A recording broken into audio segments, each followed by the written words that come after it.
Removing the alternator on a Buick Encore. I already removed it. This is the alternative way since it wouldn't fit out this side hole, because some videos would tell you to take it out of here.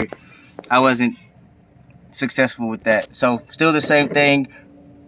Loosen the tensioner, take the bit off the alternator. Then come up top, remove the air box, and remove the motor mount. I removed it all the way, trying to do the other method. So you might not have to remove the motor mount. You might have to, I'm not sure. And I have it jacked up. And then to come, since we're breaking it out the top, you're gonna unplug this vacuum line from right there, and then unplug this fuel line from down here.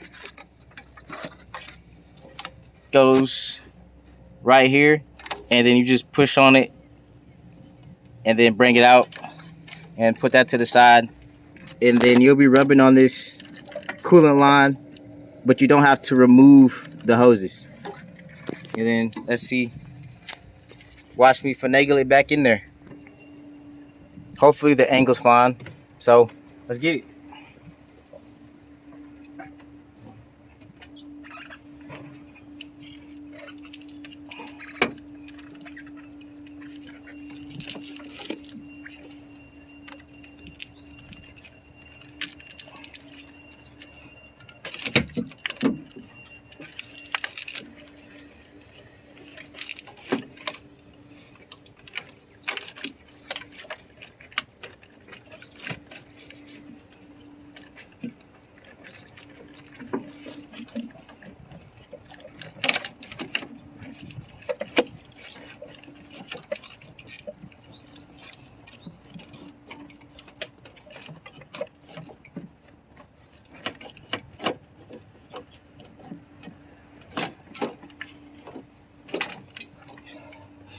There it is.